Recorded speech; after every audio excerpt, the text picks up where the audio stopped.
오셨는데 아직 이번 달 월세를 내지 않으셨더라고요. 바퀴벌레들이 기어다니는데 좀 도와줄 수 없나요? 인터넷이나 TV 구독 좀 업그레이드 해주세요. 두꺼비 집 좀 성 좀 봐주세요. 어머, 첸집에 쥐들이 나타났어요. 어서 도와주세요. 전자장비가 문제가 있는데 좀 도와줄 수 있나요? 일도 안 도와주네. 건물주님이 되기 위한 세입자와 계약관계, 좌충우돌 펼쳐지는 설람과의 이야기로 지금 떠나보시죠.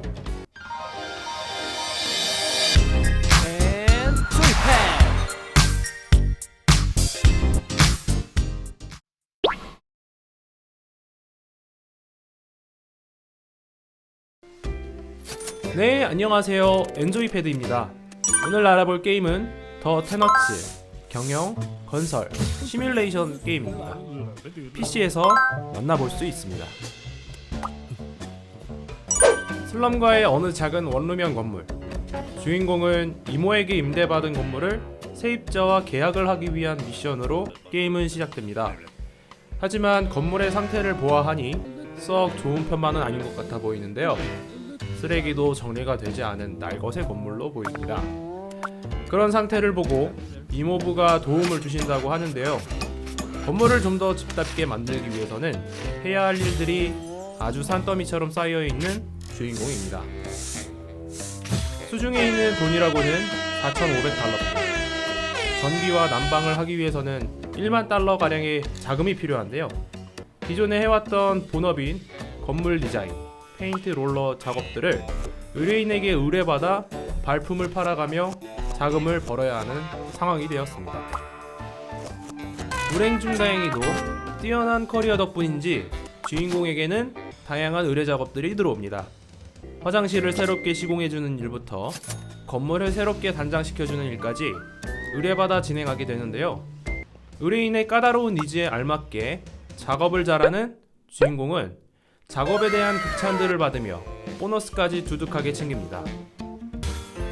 그렇게 다양한 작업들을 순조롭게 마치고 자금 마련에 성공하여 난방과 전기 등을 설치하는데요. 본격적인 건물을 건설하기 위해서 작업에 착수하기 시작합니다. 주인공의 본업이 수석 디자이너인 만큼 화려하게 디자인과 구조 배치들로 건물은 다시 태어나게 됩니다. 지나가는 사람들에게 아주 인기가 많은 매물로 자리 잡게 되는데요. 벌써 입소문이 나기 시작한 것일까요? 핫한 매물이라고 알려지게 된 건물을 구경하기 위해서 찾아온 사람들 중에 한 명이 눈에 띄게 들어옵니다. 좋은 위치의 건물은 그만큼 세가 높기 때문에 적정한 월세 가격을 책정하여 세입자와의 계약을 시작합니다. 성황리에 성사된 계약관계. 세입자가 벌써부터 건물주 누님을 알아본 것인지 잘 부탁드린다고 문자 메시지를 남기네요.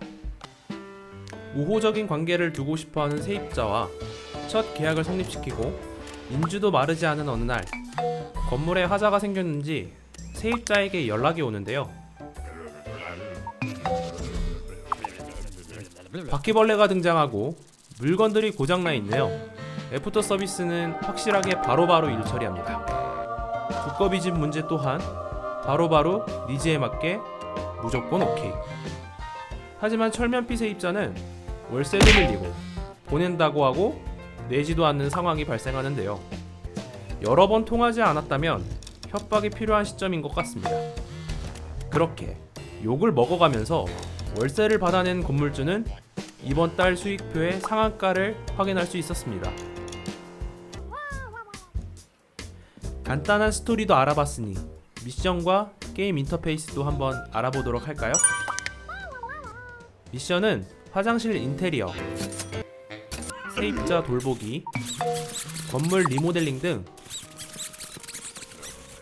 다양한 작업들이 있으며 원하는 니즈에 맞게 필수 구성 품목들이 있는지, 세부 항목은 추가되어 있는지 등을 평가받는 시스템입니다. 세입자와의 관계를 이어가는 메인 미션과 자금 마련을 위한 서브 미션들로 나뉩니다. 다양한 의뢰인들의 니즈를 맞추기 위해서는 때에 따라 고급 항목의 아이템들도 필요한데요. 이러한 아이템들은 레벨업을 통하여 보상받는 아이템이나 고급 미션을 클리어하여 다양한 품목들의 잠금을 해제할 수 있습니다. 지금까지 소개드린 더 테너츠는 3월 10일에 프리 버전으로 스팀에서 무료 체험이 가능한 상황입니다. 이번 버전에서 선보인 시스템은 프롤로그, 맵의 첫 번째 구역인 슬럼가의 건물 한 채, 작업 미션, 세입자 돌보기 등 집을 인테리어하는 능력들을 간단하게 선보였는데요. 약 3시간에 걸쳐서 게임을 살펴본 것 같습니다. 앞으로 출시될 정식 버전에서는 건물을 매입하는 시스템과 맨하튼 지역, 교외 지역들을 선보일 것으로 예상되는데요. 프리 버전에서는 확인해보지 못했던 슬럼가의 다른 건물 매입, 여러 명의 세입자들을 관리하는 시스템 등 보다 더 많은 시스템들이 오픈될 것으로 예상됩니다. RPG, 어드벤처 장르들의 인디게임들은 큰 설명이 없이도 플레이가 가능한데요. 하지만 시뮬레이션이라는 장르는 아무래도 설명을 읽어야 할 부분들이 다른 장르들에 비해서 조금은 많은 편에 속합니다.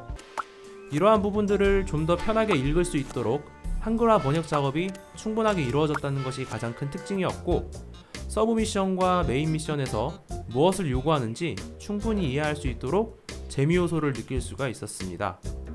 아직은 프리 버전으로 공개되어 있는 상태여서 일부 기능들을 체험한 상태이지만 하루빨리 정식 버전을 만나보고 싶다는 생각이 많이 들었는데요. 더 테너츠와 비슷한 장르의 롤러코스터 타이쿤, 심즈 등의 게임에서 재미 요소를 느껴보신 유저분들이라면 짧게나마 더 테너츠를 플레이보시고 재미를 느끼실 수 있을 거라 생각됩니다. 게임의 또 다른 재미와 정보를 알려드리기 위해 다음 이 시간에 찾아오도록 하겠습니다. 감사합니다. 지금까지 엔조이패드였습니다.